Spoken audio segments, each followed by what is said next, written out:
The coals had fallen to a ruby hush when he said it, softly enough that the sconces might keep our secret. "Wear my signet," Gabriel murmured, and the words went through me like the heat that lifts from a hearth after midnight. He stood close enough that I saw where the flame caught at the black of his hair and made it brown for a heartbeat, close enough that the clean starch of his cravat, the faint spice of his cologne, became their own spell. The library door stood propped a prudent inch, to satisfy propriety. Somewhere beyond it, I heard his sister's page turn at the pianoforte, and my aunt's faint cough like the tick of a metronome. But the world narrowed to the weight he set in my palm, a heavy oval of gold, the raven of blackthorn deep cut into it, the edge worn satin smooth by generations. "Not on your finger," he said, his voice a low command softened by uncertainty. "Not yet. On a ribbon beneath your glove, if you will, where only we shall know. Your grace, Gabriel," I faltered, my mouth dry. The signet was absurdly warm. It seemed to hold the fire's heat and his together. My mother will approve the match I present to her when the time is right." The smallest smile touched his mouth, and then left as quickly. "Helena, I had meant to beg your leave of your aunt tomorrow, and of the world the day after, but matters hasten. I cannot, in honor, ask you to endure uncertainty without a pledge." His thumb brushed my glove as he set the signet's ribbon across my wrist. The touch was nothing, a gloved nothing, and yet my breath forgot itself. I thought of Nathaniel at his Greek, of Wycomb's ledger with its cruel columns, of the tall grass at home going unscythed because we could not pay the men. I thought shamefully of safety, but what I said was, I had promised myself I would never love where I must beg, and I promised myself I would never beg where I must serve, he returned. But here we are. He drew the ribbon snug, tucking the gold into the warm hollow between glove and pulse. "Only this. Keep it hidden. Let your aunt know there is an understanding if you wish it, but let no printed page make sport of it. I would not feed you to the ton. I am already their breakfast," I said lightly, and then wished it unsaid. His gaze flicked to the open door, and his mouth hardened. "Then it is time they learned to fast." He bent, a bow that might have been a kiss if the world were kinder, and the library took his shadow into the high backs of the books. Aunt Tansy rustled in with tea at just that moment. Heaven sent. And we contrived to make of it an impromptu family scene. His sister at the pianoforte pretending not to watch.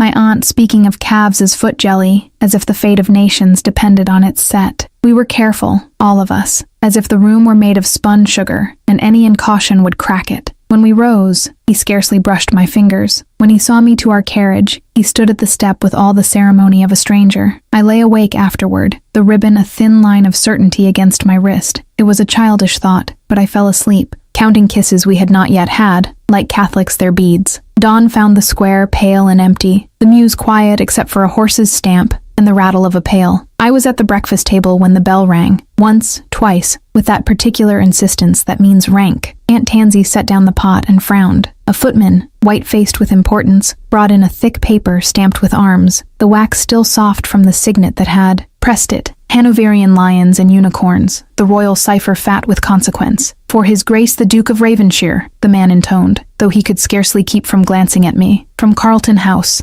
Rowan," Gabriel said from the doorway, already dressed, already grave, as if he had expected it all the while. His valet secretary ghosted to his elbow and broke the seal under his master's eye, spilling out a few lines in a rapid hand, and a signature that needed no introduction. Gabriel read, and the color left his face slowly, like tide drawing off a shore. He folded the paper once, twice, and then again. When he looked up, the formal politeness he shows to the world had fallen back into him like a visor. "I must leave at once," he said. "Forgive me, Lady Helena. I had thought to spend the morning at your aunt's convenience." I stood, the chair biting at the backs of my knees. "Of course, you are called, and more than that." He came to me, before Aunt Tansy could object, before propriety could catch us in its nets, and took my gloved hand in his, very quickly, very properly, as if it were a farewell at the end of a dance. His voice dropped for me alone. "Say nothing of last night to anyone but your aunt. Keep the ribbon out of sight. Trust only those I name. I shall write. Is it war? Debt? A jest at court? It is neither jest nor war." His eyes went to the seal as if it might combust. "It is whispers, and if whispers become proclamation, they can fell any house." He hesitated, a heartbeat, too, and then he did what no man of his rank ought to do. He flinched. "It names Wycombe, my father." The word was a crack in my throat. "It names you, Helena." Beyond it spread faster than marmalade. Aunt Tansy tried to banish the scandal sheets from our table, but the green-eyed maid brought one anyway, tucked under the ham as if it were contraband. The Mayfair Oracle, with its shameless woodcut of a raven perched upon a coronet, presented itself like a guest who would not be refused.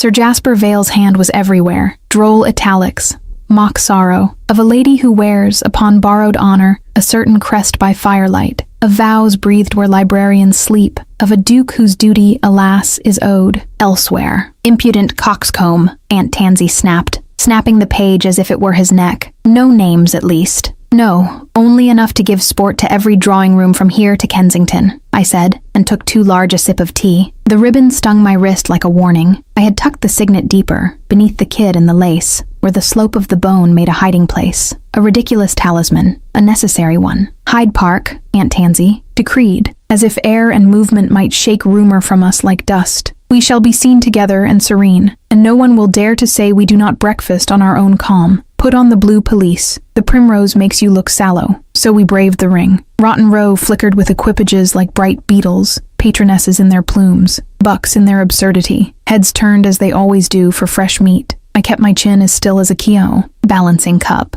Lady Phoebe Blackthorn intercepted us with a conspirator's brightness. Helena, Aunt, what an age since we last met. Nearly 12 hours. Mama is indisposed. The physician says it is nothing serious. Her eyes, like her brother's, quick and dark, flicked to my gloved hands and away again. You are very fine this morning, and you are very kind, I said, which is how ladies say I understand you perfectly without saying anything at all. Your brother? She asked softly, drawing our phaeton to a halt as riders circled. Nathaniel as well? He is Latin to the knees, I said. We both smiled. Then the hummingbird chill. Gabriel, mounted, the gloss of his bay as precise as his polish. He bowed to Aunt Tansy, to me, no more, no less than his rank demanded. The space between us became a public garden, trimmed to invisibility. At his stirrup hung Lady Octavia Beaumont, her mourning. From last year now, a fashionable half-shade, her smile sufficient to warm a small county. My lady, Octavia sang to Aunt Tansy, as if they were old friends. How charming to see you out. And Lady Helena, how bravely you bear the weather. Her eyes slid to my lace cuff. One must keep one's gloves in order this season. So many hands to be shaken, and so many marks to conceal. Marks, Lady Octavia? Aunt Tansy's tone would have curdled cream. Oh, ink, from letters. Octavia smiled with all innocence and touched the pommel of Gabriel's saddle, just where a wife might. We are inundated with correspondence, are we not, Your Grace? His Royal Highness is most attentive. Gabriel's jaw made a hard line. His Royal Highness is attentive to the affairs of the realm, he said evenly, and requires mine. Just so. Octavia tipped her bonnet, and the light slid along the jet beads as if they, too, were listening. By evening, the city had done its worst, or its best, and Almack's called like a tribunal. The rooms were all light and lemon, the chaperones' faces pale with purpose. We presented our vouchers. The patroness with the tallest feather looked down her nose at my hem and found it acceptable. I drank that dreadful lemonade and tried not to learn what everyone said by the way they breathed. Will you stand up for the country dance? Lady Helena? Asked a young baronet with a mother like a falcon. I agreed, because one must agree. We tripped our figures and pretended our feet could outpace talk. When at last the waltz was announced, a little hush ran through the crush, the way the tide licks at a pebble line. Waltzing is a declaration. A man's hand at a lady's waist is not a trifle. Not here, not with the patroness's eyes upon one's back. Gabriel did not cross the room. He danced first with a safe marchioness, then with a girl who had 3 dukes in her family tree, and the expression of a lamb that knows it is beautiful. The music made a tender net, and he walked carefully between its threads. I thought, very meanly, of cutting my glove to let the signet drop where all could see it. I thought of Aunt Tansy's face, and did not. Lady Helena.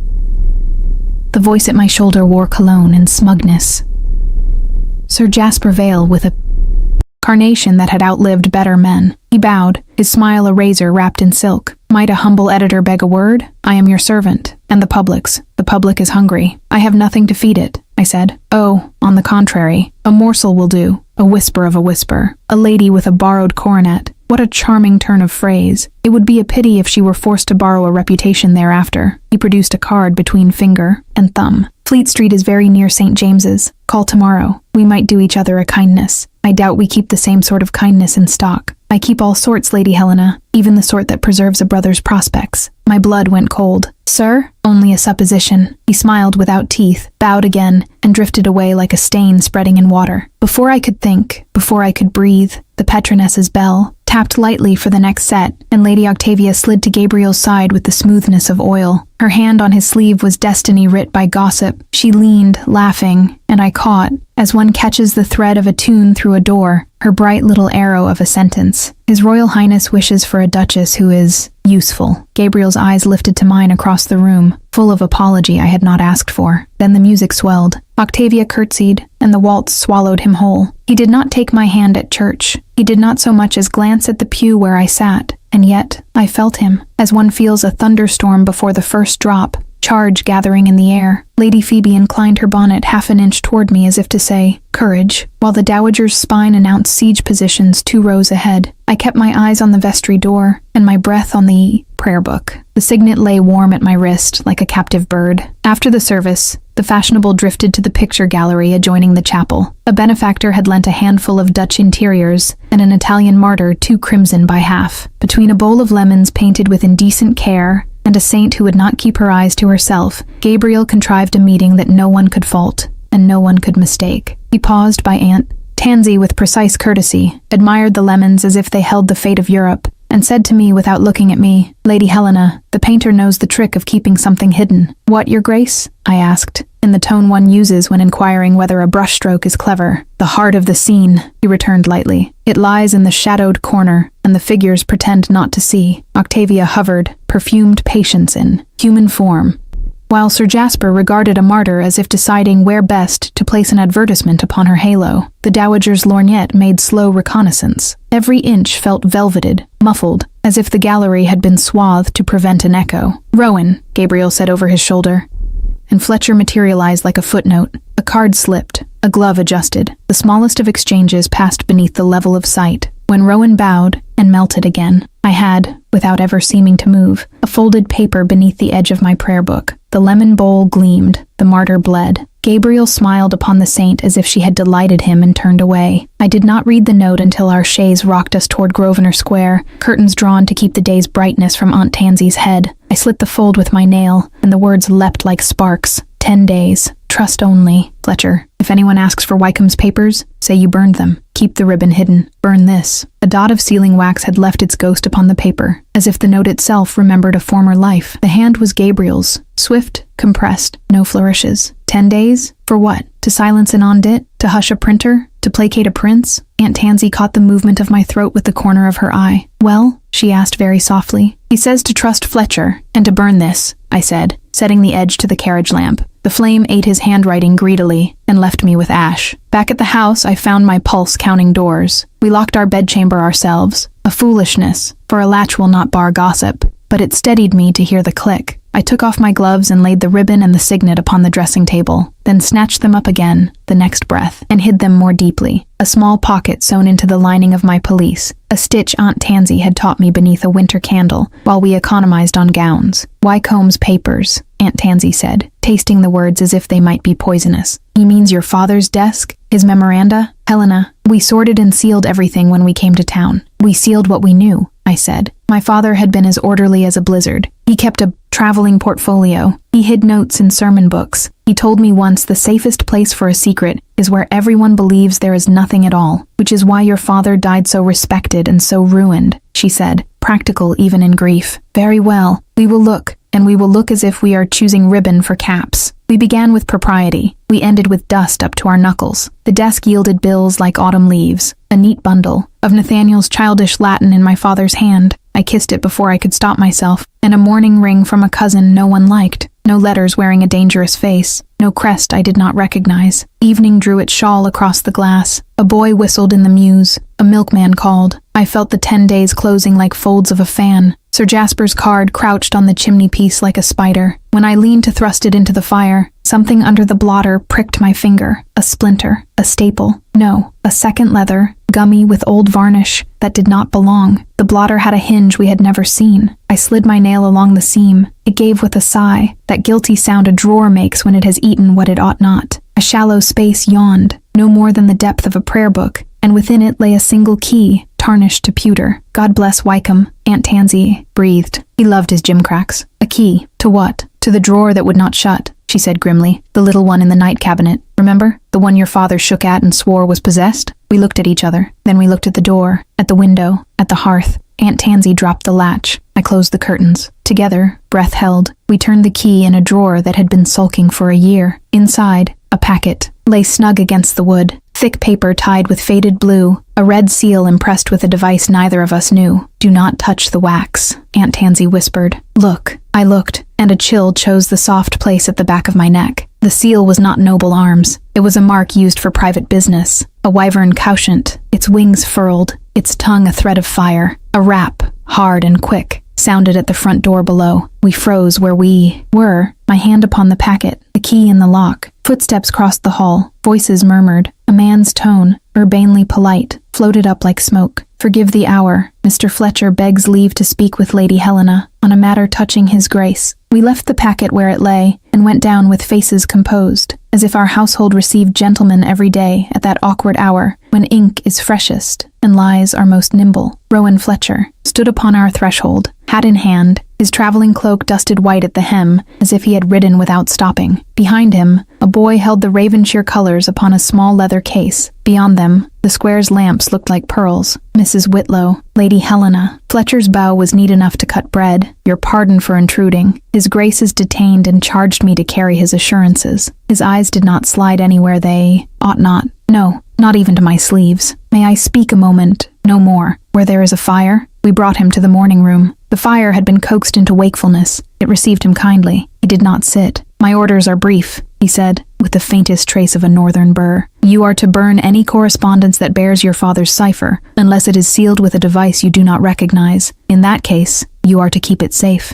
until I return tomorrow at noon." He had not been told of the wyvern. That much was plain. "And if anyone else calls in Ravenshire's name?" Aunt Tansy asked crisply. "You will send them to the devil by way of Grosvenor Gate," he said with an apologetic dip. "Forgive me, ma'am. I meant no one is authorized save myself." "And Sir Jasper Vale?" I asked before she could pinch me silent. Fletcher's face, which could be pleasant as a dog's, set like plaster. "Sir Jasper is to be denied at every door. You are not to answer his letters. If he threatens Mr. Nathaniel—" He stopped, considering. "His Grace would have me say, 'Do not be frightened into folly.'" "Then tell his Grace," I said, "that I prefer folly undertaken with forethought. There is a difference." A muscle in Fletcher's cheek acknowledged me. From his case he drew a square of paper, unfolded twice. Not a letter, an itinerary. His Grace is at Carlton House tonight and rides before dawn. I will come tomorrow, as I said. If I am late, it will not be because I am not coming. When he had gone and the door had swallowed the last of his honest boots, the house breathed again. We did not. We climbed at once,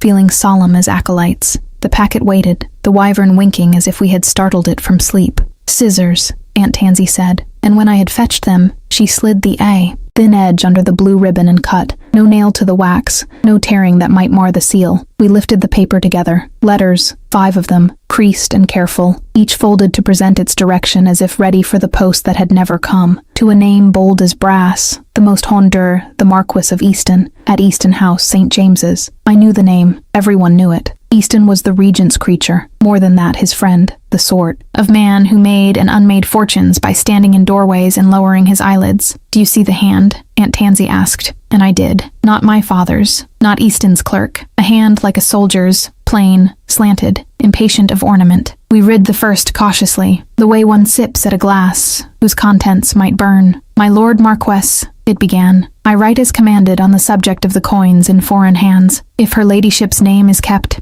out of it, I can answer for the rest. I remind your lordship that the prince's comfort depends upon silence where a woman is concerned." We looked at each other very much as girls in a schoolroom look when they have found a frog in the ink. "Do not say it," Aunt Tansy breathed. "I have not said it," I whispered back, though a name, not written there, not anywhere, struck like flint. A royal ally shielded from a whisper about money, a woman whose name must not be spoken. My father entrusted as a conduit. The wyvern seal was Easton's private device, I now recalled dimly, a jest upon his own crest. We read the next, and the next. Dates that fit too neatly with the regent's absences from London. Sums that made my stomach sway. A final note in which the soldier's hand grew urgent. "I am watched. The editor at the Oracle has a mouth in every club. If the letters be found, no rank will be sufficient. Burn this packet," and then, in my father's hand at the bottom, an answer no one had posted. Not yet. Not while Ashford children depend upon the truth being set before the right eyes. My father meant to— "What?" I asked, as if Aunt Tansy might gift me with a kinder verb.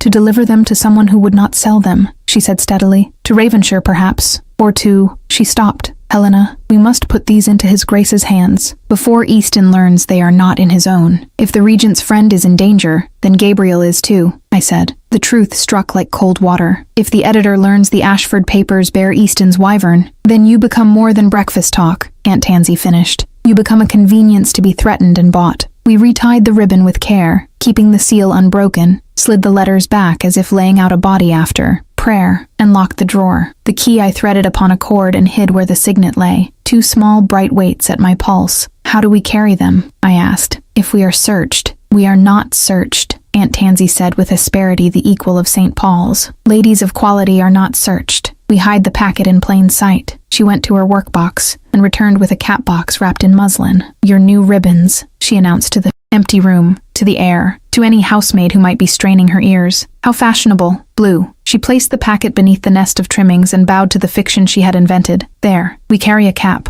Should the Queen herself inquire, we are on our way to arrange feathers. Tomorrow at noon, I said, as if saying it would conjure Fletcher on the stroke. Tomorrow at noon, she agreed. We slept in our gowns, or rather, we lay down, with our eyes closed and let our blood pretend to rest. Sometime in the unkind hours, a carriage rattled past, iron on stone, too fast for a gentleman, too late for a lady. I dreamed of wyverns twisting their tails into knots, and woke to the scrape of something faint and real. Not a carriage, a key, not ours. A whisper of metal met the front door's lock, probed, withdrew, returned. Aunt Tansy's hand closed on my wrist. We did not breathe. The sound came again.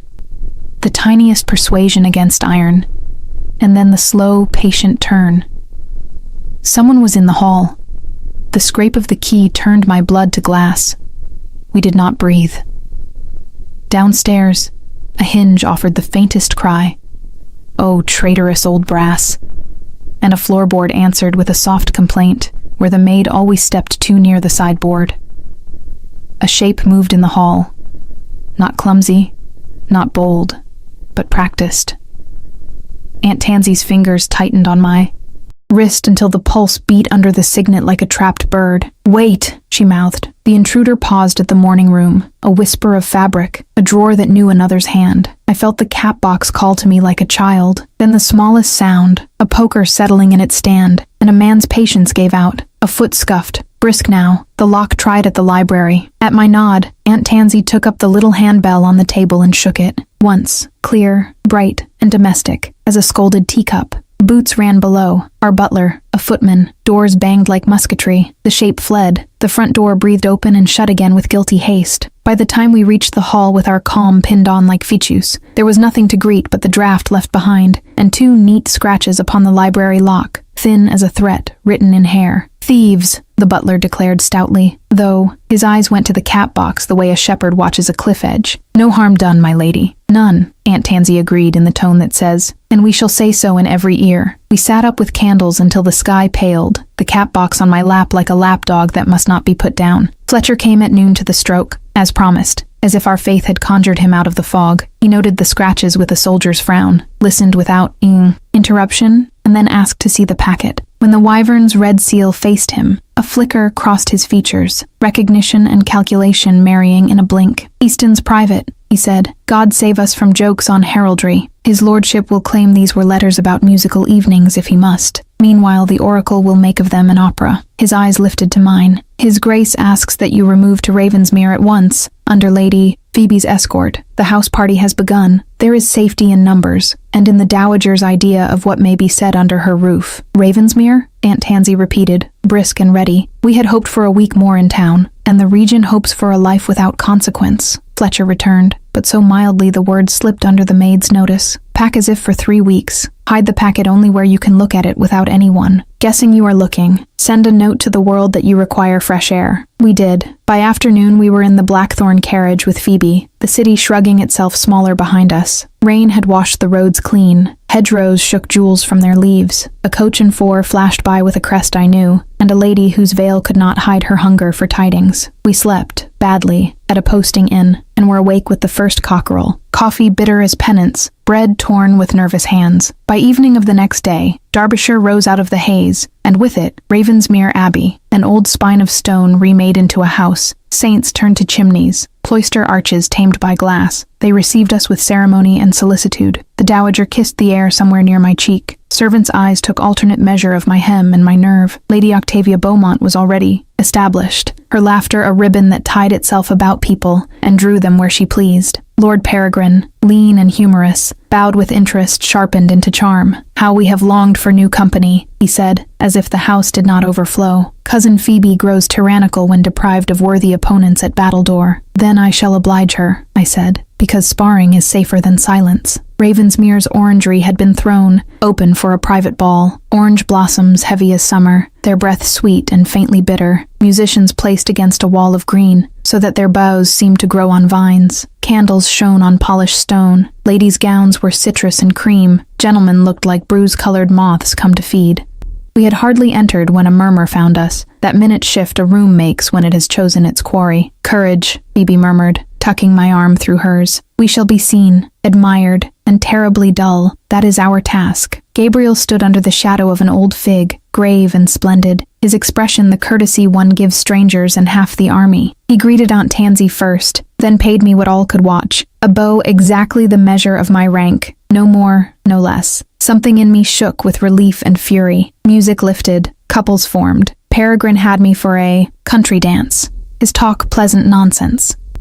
Octavia floated past with Gabriel, as if they were two pieces carved to fit. At the interval, I mislaid my reticule. For 3 minutes, perhaps, no more. I found it again upon a marble bench, the ribbon slightly mistied, the mouth not cinched as I cinch it.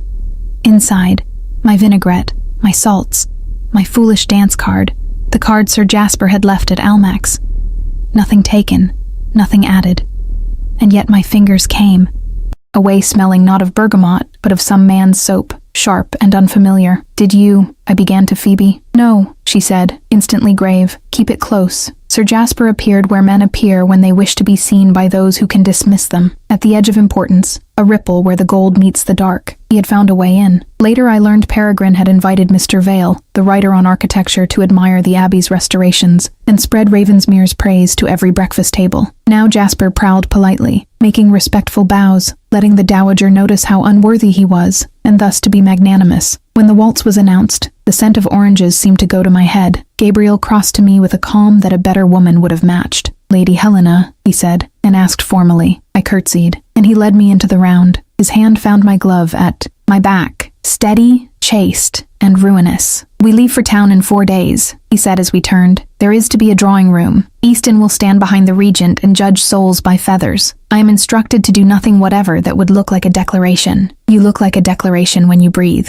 I said, unable to stop myself. His mouth flickered. The world slipped a fraction out of focus. The orange trees became a green sea. "Have you the packet?" "In a cap box with ribbons that ought to make me ashamed."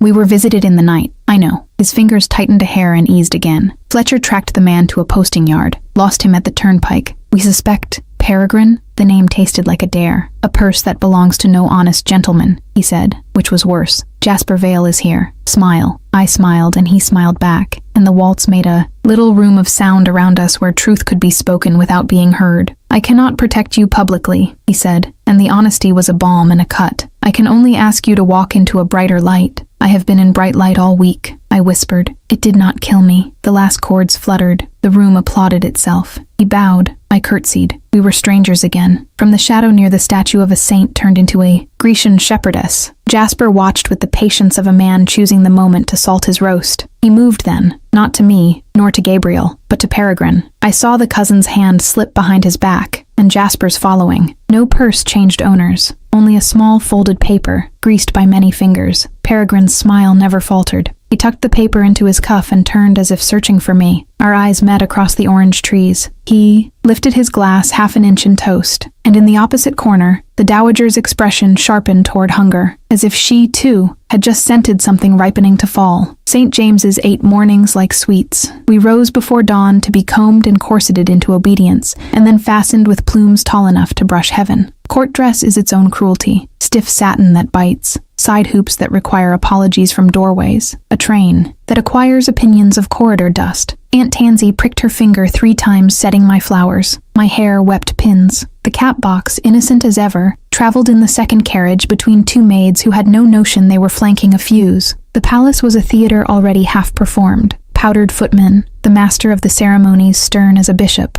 Ladies adjusting courage in mirrors with trembling mouths.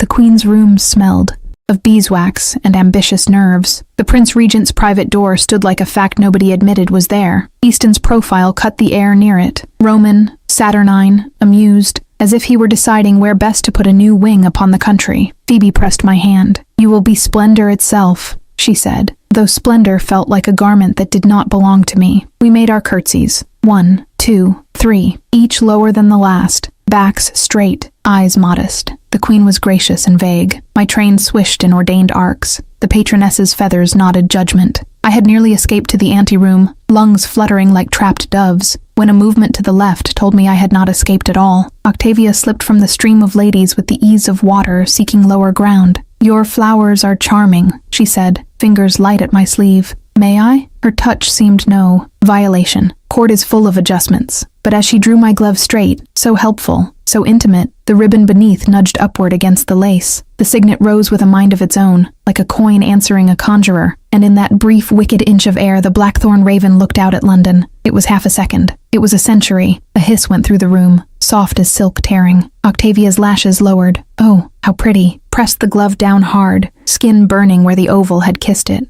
Across the throng, Gabriel's face turned from bronze to bloodless. His lips moved. Hide it, though no sound reached me. The dowager's lorgnette rose as if chained to the signet. Phoebe's eyes blazed warning, and Sir Jasper, God preserve us, materialized at the doorway with an expression of benevolent ignorance that would have deceived a saint. "Is something amiss?" Easton's voice, velvet with a wire under it. The regent had appeared behind him unexpectedly, a miracle of tailoring and appetite, his eyes bright with the sport of people. "Only the loveliness of youth, sir," Octavia sang. "How it shines. One feels oneself quite eclipsed." "My dear Lady Octavia," the prince murmured, patting air, then letting his gaze move where the rooms had moved. "It found me. It found my glove. It measured the distance between a duke's private pledge and a public claim. Whatever softness the man had for music or women did not reach his eyes just then. In that stare burned the crown's most practical truth. People are pieces on a board, and the board is England. Gabriel came as near as a man may in such a room without inviting the master's glare. "Your Royal Highness," he said, bowing with perfect grace.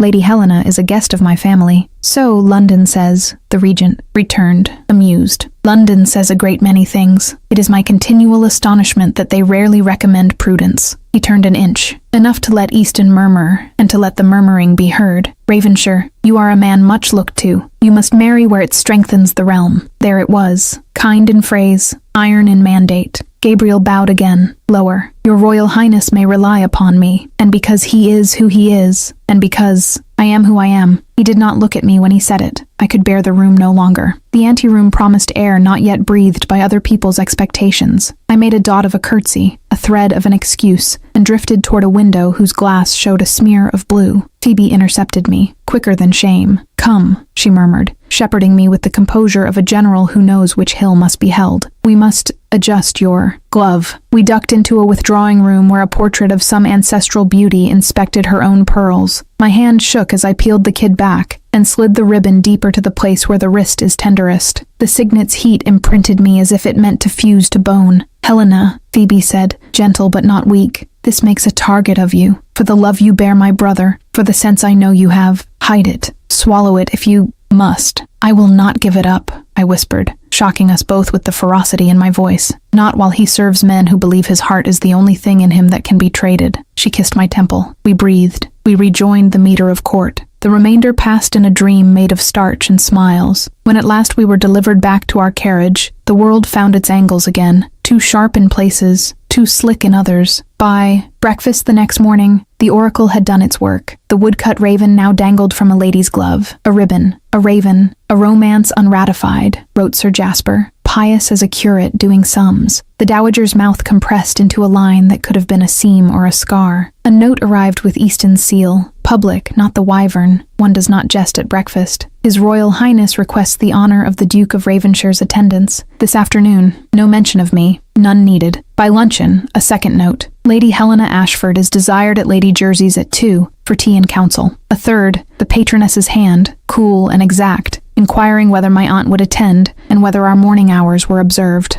"We are to be scolded by 3 different branches of the same tree," Aunt Tansy said, pouring chocolate as if it were medicine. "Sit up straight." Before I could lift the cup, the knocker thundered. The butler, properly affronted at the hour, admitted a footman in the prince's colors. He bore a small tray with an envelope thick enough to be a plank. "For Lady Helena Ashford," he announced, too pleased with the impropriety to hide it. "By command." The seal was hot red and perfect, Hanoverian, merciless. I broke it with fingers that would not be steady and read words that struck like cold water thrown upon a fire. "Lady Helena Ashford is to present herself at Carlton House, privately, at 3 o'clock, there to answer a question touching the honor of His Grace, the Duke of Ravenshire." The corridor outside the regent's closet smelled of sealing wax and starch, and still, I felt the signet's shape burning through my glove. I had been admitted by a door that pretends not to be a door. Easton waited within sight of it like a Roman statue with opinions. When the Prince Regent spoke, he did not waste air. "Lady Helena Ashford," he said, tapping a paper knife against his palm. "Am I to understand that His Grace of Ravenshire has given you, privately, a pledge that should be public? Or, worse, has entangled you in business that belongs to the crown?" Behind him, Easton's expression wore that charming neutrality men affect when ready to cut a throat. "My lord," I said, and had to make my voice steady by force. "His Grace has shown me only the kindness proper to a guest in his mother's house. The rest is the work of hungry newspapers. Their appetite is exceeding." He set down the knife as one sets down a surgical instrument. "Let us be plain. There are letters, private, whose appearance in the wrong hands would make unpleasant music. The name Ashford occurs too near the names of my friends. If such letters should be offered to you, you will deliver them to Lord Easton immediately." I felt the wyvern's red seal in memory, wax under my fingertip, a serpent pretending to sleep. "If anything touches the honor of His Royal Highness," I said carefully, "I shall act with all the discretion I possess." He looked at me, really looked, and something like interest, not kindness, moved the corners of his mouth. "I believe you will. See that your aunt believes in your discretion as well." A nod. The audience was at an end. Easton opened the door as a priest might close a confessional. The sun on Carlton House's steps made my eyes water. The street made of people made them dry again. A hand drifted into my path, a carnation, an ironic bow. Sir Jasper Vale, exactly where he ought not to be. "Lady Helena," he murmured, falling into step like a coincidence. "Such pleasure to encounter you where fortunes are sealed. Did His Royal Highness inquire after your glove?" "He inquired after truth," I returned. "How dreary for him. Truth rarely sells." His smile showed an edge. "Come, we are both busy. I will put it in the simplest English. There exists a packet of letters whose wax I should be sorry to see softened by the heat of the press. You have them, or your aunt, or your brother hides them in a poetry book. You will bring that packet to me tomorrow at midnight, Vauxhall Gardens, the 3rd supper box from the Chinese pavilion. I will make it worth your while. In money, in quiet, in ensuring that Mr. Nathaniel Ashford is not,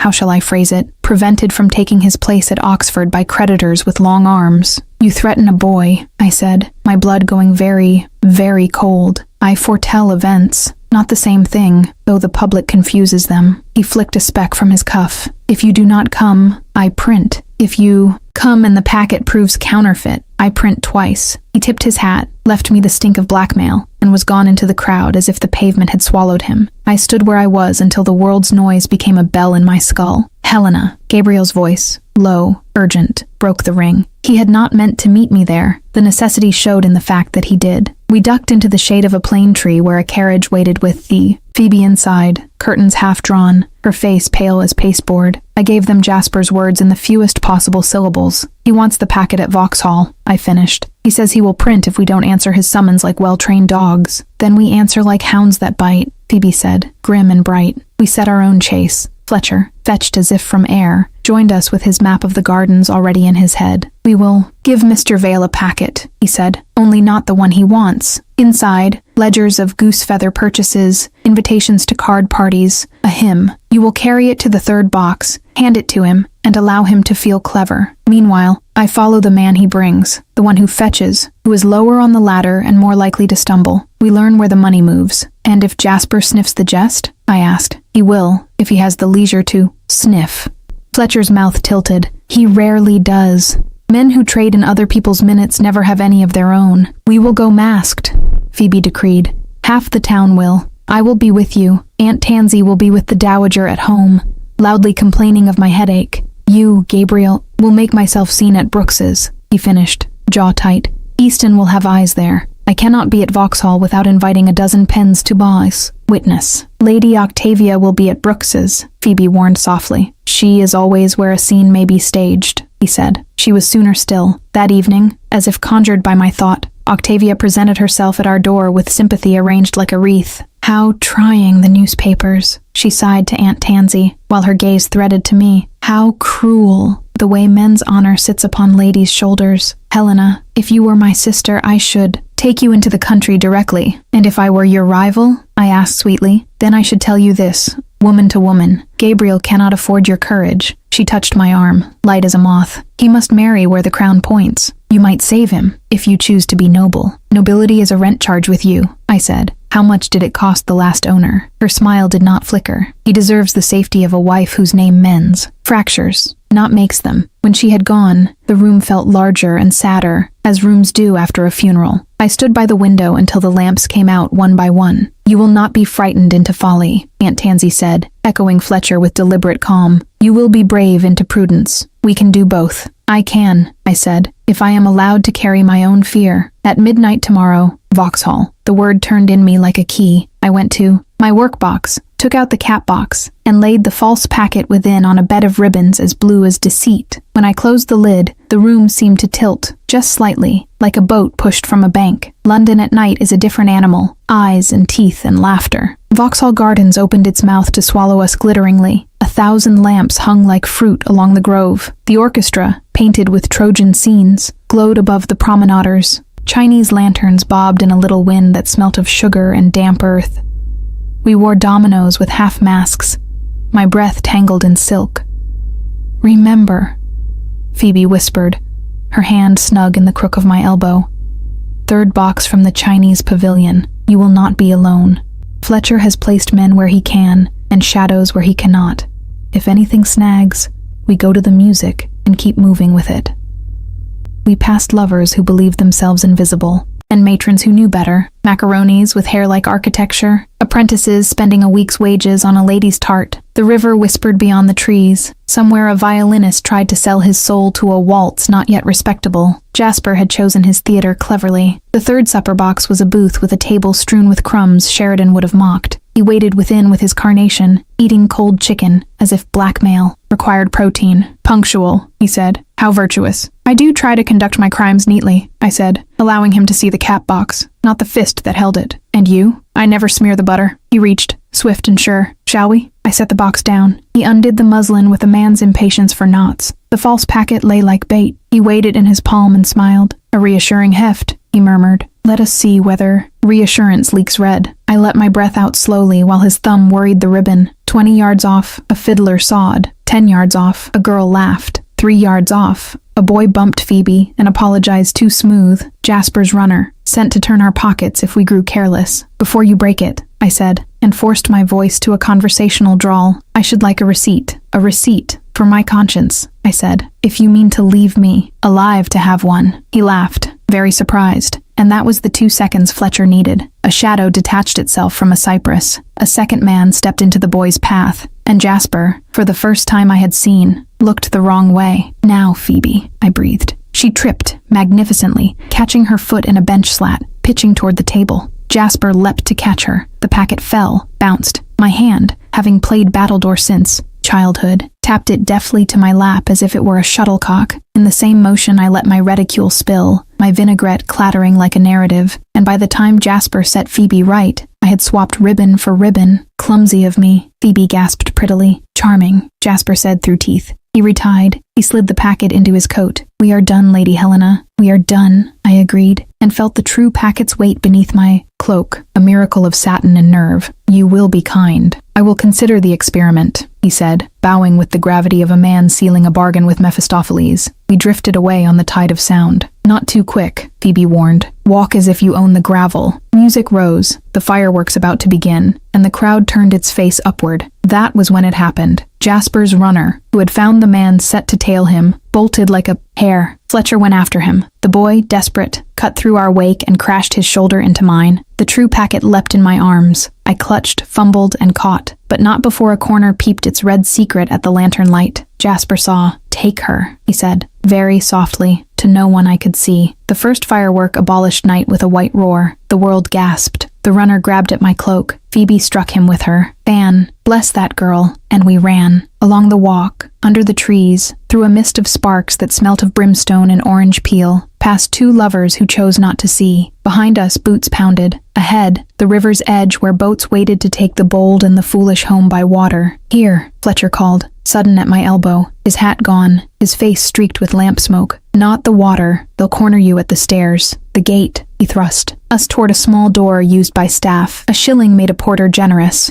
The door yawned. The night pressed different air against our cheeks. Cooler, less perfumed, more dangerous. A hired post-chaise waited where no post-chaise ought to be. Our coachman, bribed in advance by Fletcher, held the reins a hair too taut. We dove in, Phoebe after us, Fletcher swinging up behind. "Drive!" he snapped. The wheels bit gravel. The chaise lurched. Behind, someone shouted my name into the dark. We rattled along the river road, the lamps thinning, the moon growing bolder. My heart had learned a new speed. Gabriel was not there. Brooks's had claimed him like a priest claims a penitent, but he seemed to fill the seat opposite me anyway, an absence shaped like a man. "Give me the packet," Fletcher said. "Hand out. Steady." I hesitated. Absurd. Useless. Then put it into his palm. "Good. If we are stopped, they may search you. They will not search me. Men rarely suppose valets to carry jewels." The city loosened. Hedges took the place of railings. The chaise steadied. Somewhere between the second milestone and the first relief, Phoebe squeezed my hand so hard I tasted iron. "You did it," she whispered, fierce with admiration. "You did it." The word elope came into my mind the way certain words come into a room. Whisper first, shape later. I heard it, as if someone had spoken. I saw St. George's in Hanover Square, like a memory I had not yet earned. I saw a special license signed in a hurried hand. I saw a ribbon turn to a ring. "If we married now," I said, shocking myself, "it would shut their mouths. A wife cannot be a scandal, only a disappointment." Phoebe's breath hitched. Fletcher looked at the floor as if the boards had become scripture. "My lady," he said softly, "His Grace would never accept a victory bought with your reputation like a banknote." "He could bear the blame," I said. "He always does. And he will bear it as a gentleman," Fletcher returned. "He will not let you pay a price for his ease, even if that ease were salvation." I leaned my head back and watched the moon shake in the glass as the chaise hit a rut. "I know," I whispered. I knew before I said it. The horse checked. The coachman swore low. We were not alone on the road. Ahead, a coach lamp swung, blocking the narrow lane where hedges meet like hands. "God's teeth,"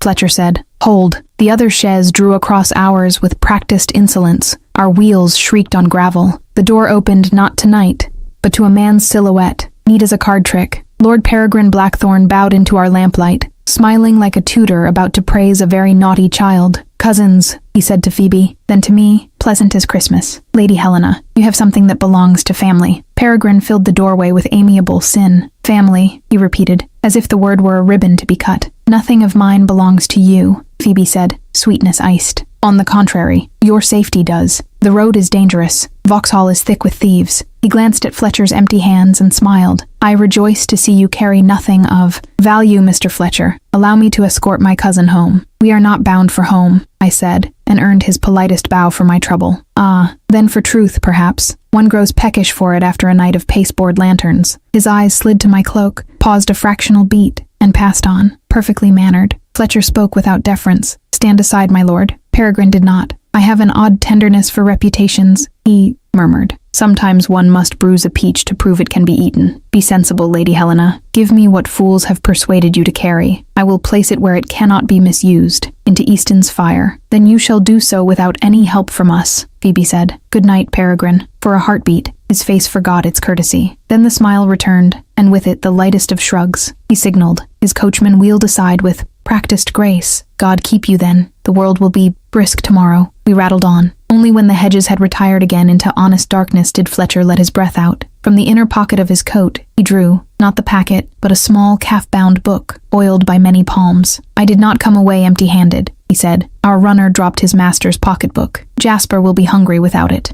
The ledger was neat and mean. Dates, sums, initials, places that smelt of spilled brandy. Twice, thrice, the same cipher appeared in a careful hand. P-E-B-E. On another line, Ravensmere, servant, retainer. At the back, a list of ondits to plant with precise fees and names of patronesses one does not cross unless one plans to rebuild Mayfair from bricks. "Peregrine," Phoebe breathed. the name stripped of cousinhood. A boldness rose in me like fever. We have the proof. Proof. Enough for a court of common sense, Fletcher said. Whether it will satisfy a prince advised by Easton is another chapter. The next morning answered him like a pistol. The oracle exploded at breakfast. Of a duke delayed from court. Of a lady who wears what she has not won. Jasper had printed hints sharpened to points. No letters, no names, only silhouettes the town could not help but fill in. By noon, a whisper became proclamation. His Grace of Ravenshire was requested to absent himself from court until certain malodorous confusions were resolved. The dowager's mouth became both seam and scar. You have brought my son to the edge of a scandal nothing but a coronet can survive, she said to me. Not loudly, not cruelly, but with such steady calculation I felt the weight of 10 peerages behind her. If you care for him at once. Creditors, who had behaved like gentlemen while a duke called at our door,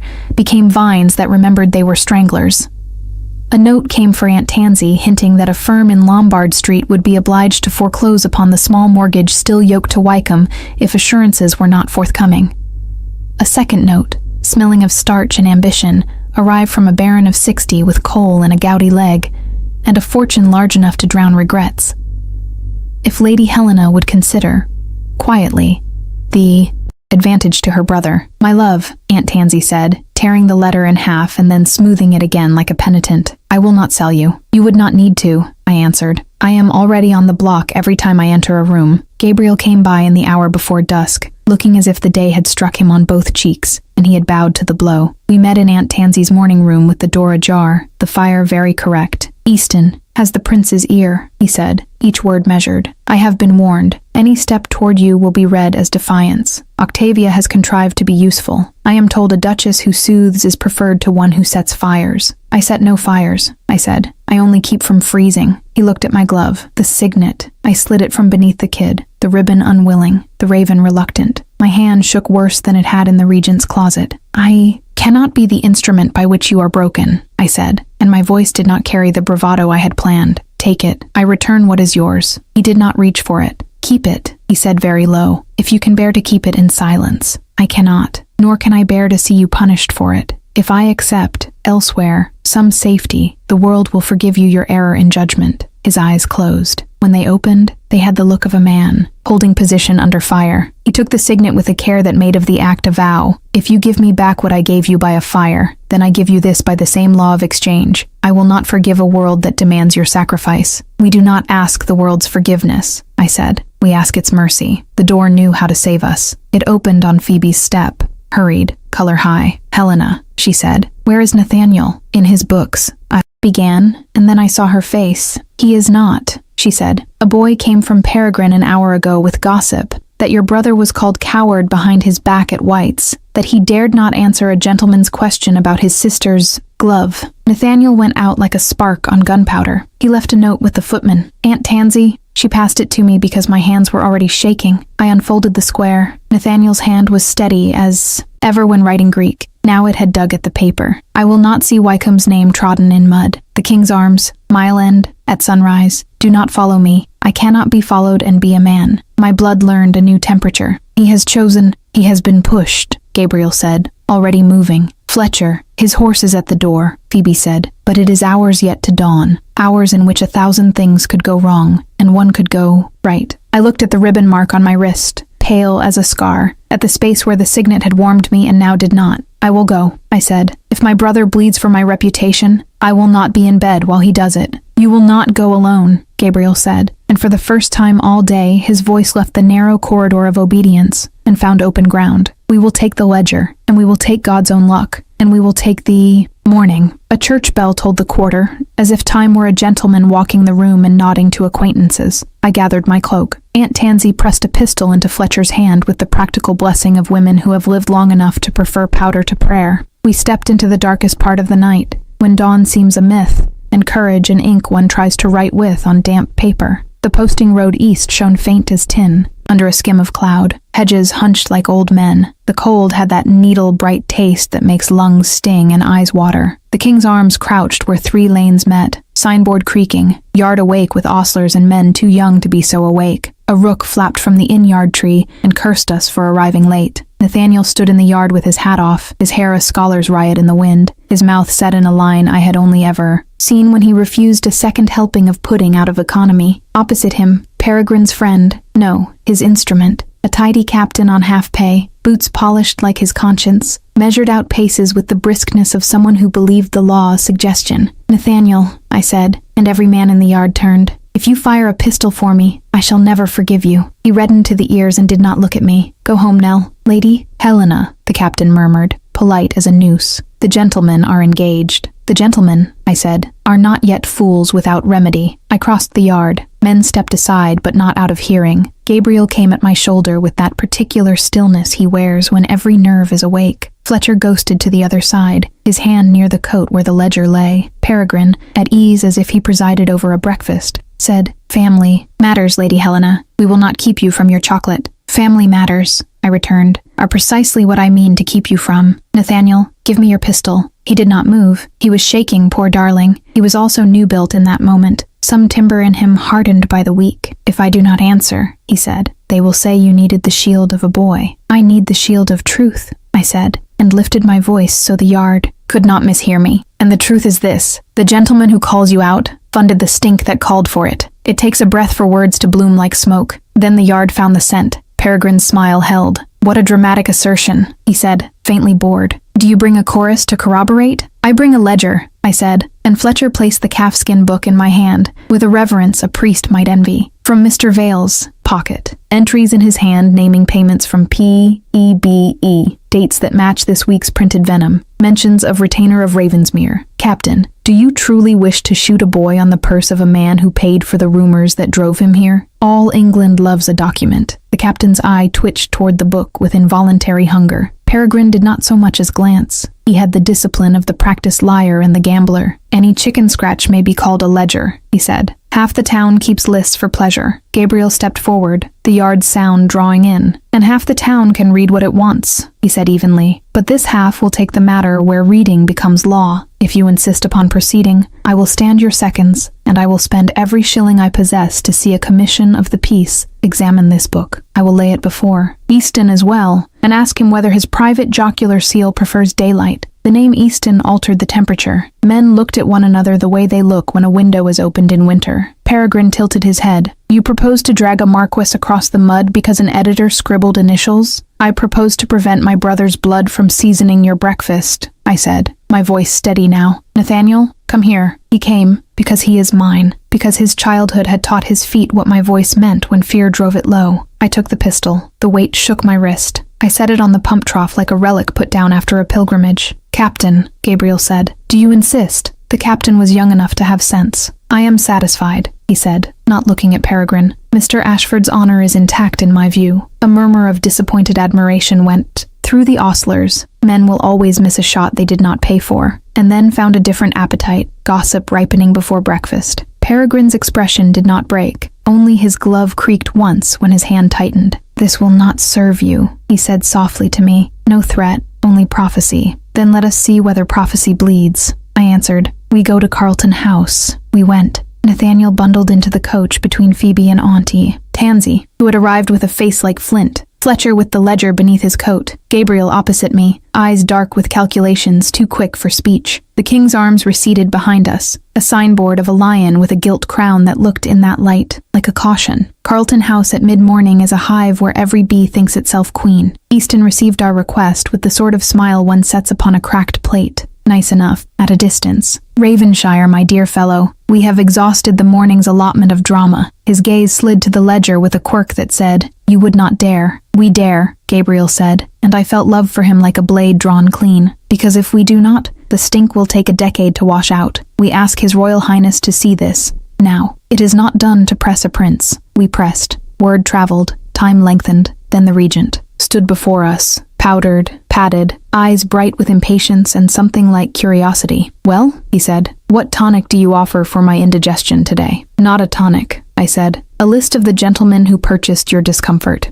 I opened the ledger to the page where Peregrine's cipher sat like a spider. I did not offer it to Easton. I stepped a pace past him. Oh, shocking. oh unforgivable, and held it out to the prince. There is a silence made by 100 powdered men forgetting their fans. The regent's hand hovered, then took the book. He read more quickly than I expected a man like that to read. He turned pages. He did not look at Easton because he did not need to. Ravenshire, he said at last, voice fraying with anger. Your cousin will not show his face at our levee again. And you, he added without movement toward Easton, will discover whether your friends prefer your jokes on heraldry to my patience. He snapped the ledger shut with a sound like a shot. As for the lady, if anyone names her in my hearing, he will find himself called to answer for it by the only gentleman here who has the right to call him out. Gabriel bowed, not to the prince, not to Easton, but to me. He turned to the room and did what we had tried so hard to prevent him from doing under compulsion. He took a step that looked exactly like a declaration. Your Royal Highness, he said, since daylight has done its work, permit me to relieve the town of the last of its fantasies. He faced me fully, the company around us nothing but furniture, and the distance that had been our penance became, by his choosing, a theater. Lady Helena, he said, if you will still have me after this unhappy week, I am yours. The regent made a sound that might have been a laugh if it had not. Also been relief. Easton's face studied the middle distance. Somewhere an equerry dropped something with a clatter, and was forgiven by history. Before I could answer, before I could breathe, the great door at the end of the gallery opened to admit the Dowager Duchess, her feathers bristling like a regiment's colors. Well, she said to the heir, to her son, to me, if we are to be ruined, we had better do it lawfully. The special license lay on the table like a rectangle of calm amid the city's noise. Gabriel set his hand beside it, ink at his cuff, a nick at his knuckle, and the archbishop's clerk sanded the signature as if polishing a star. At Ravensmere, the license read, or any chapel within our province. But the dowager had already ordered the abbey's little chapel aired and garlanded, as if she'd been preparing for this since the conquest. We traveled north by night, postboys, yawning, lanterns swinging, the coach smelling of leather and resolve. Nathaniel slept with his shoulder against Aunt Tansy. Phoebe whispered more prayers than she'd ever admit. Fletcher kept the license in his breast, as if it had a pulse. When our wheels found Ravensmere's gravel at last, dawn was paling. Rooks scolded. The orangery glass blushed with the first weak sun. The chapel kept its old chill. White lilies, pale as oath-taking, stood in 2 earthen jars that had once held monastery ale. The dowager, feathers lowered to a truce, took my hands and looked at me as a general looks at a junior officer who returned with the flag and a stain on her hem. You will be dutiful, she said, not a question. I will be happy, I said, and saw the corner of her mouth attempt a smile it had never quite practiced. And prudent. Prudence, she murmured, is the other name for happiness once won. Has turned 30. She kissed the air near my cheek. Very well, let us begin. Rowan stood witness with the gravity of a churchwarden. Phoebe wept into a handkerchief she had embroidered with a raven in a bonnet. Aunt Tansy's eyes shone like a woman who has won a long argument with fate. Easton had written nothing. Silence for once, proving wisdom. And the regent's equerry had delivered a discreet card that said only, our compliments. Midi Anne. Octavia sent a bouquet and a note to say she had decided upon the country. I wished her better weather than she deserved. When Gabriel turned to me at the rail and called me by my name, Lady Helena, the chapel seemed to hear itself breathe. He spoke simply. His voice went steady where mine threatened to blur. The vicar asked whether anyone present knew impediment. The silence that answered was a sound like forgiveness. We gave our I will, as if we were slicing bread. We made our I do, as if we were lighting a candle. The prayer book smiled on us, dusty and good-humored. Then he took the signet. It had been refitted overnight by the estate's goldsmith. Nothing grand, only the oval set upon a narrow hoop that would not pinch. When Gabriel slid it onto my finger, the raven lay there and made a home of my hand, as if all its long history had been a road to this small circle of warmth. Then 3. Ribbon mark at my wrist, pale as a memory, looked on and approved. Wear it, he said, not softly now, but for all to hear. I will, I said, and the dowager's gloved fingers tightened upon her prayer book, in something suspiciously like pleasure. Afterward there was bread and syllabub in the library, and 100 small blessings disguised as trivial talk. Nathaniel kissed my cheek, and held on a moment longer than a boy does when he is not. Frightened, in his pocket, I knew, lodged a letter from Oxford, promising him a place if his finances held. They will, Gabriel said later, reading my thought before I had it. A settlement for your brother is the least I can do for the man who nearly fought a duel to defend my wife's good name. My husband's, I said, tasting the word like new fruit.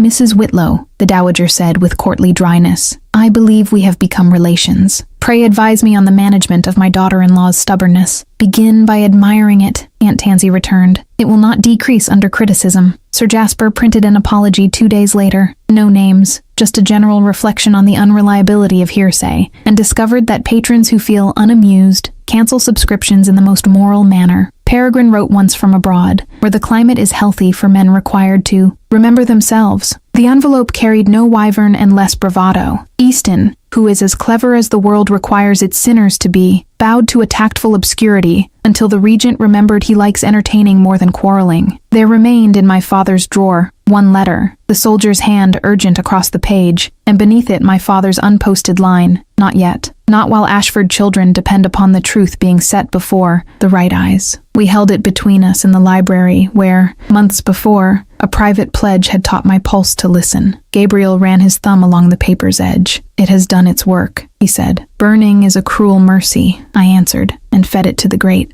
The paper went quickly. The wax seal softened. The flame licked at the bold strokes and made them smoke into the past. We watched until all that remained was ash and the faint smell of beeswax long gone to heaven. He took my hand. Outside, Derbyshire rain began its soft rehearsal for evening. Inside, the fire performed its old trick of making the room a small world where only the 2 of us had laws to keep. I will still be called to serve, he said, as if we were settling accounts. I may be sent from you at awkward hours. I will be asked to choose. You will choose, I said, and then you will come home. And if the crown's need outruns our comfort, we shall go on a little less comfortable together. I looked down at the raven, bright upon my finger, but we will not bargain with our hearts for anyone's convenience. A crack in the fire sent a small constellation upward. He smiled, not the smile he gives rooms, but the one only I get, the one that undoes every careful knot I will ever tie. Lady Ravenshire, he said, as if he were testing the title upon his tongue for flavor. Gabriel, I said, because there are names that answer titles and names that end them. Later, when the house had put its day to bed and the long halls held a monkish quiet, we walked the cloister that had forgotten it was a cloister and then remembered. Our steps made a litany. The future put out its hand, and to my astonishment, felt ordinary and glorious at once. Nathaniel's lectures and letters,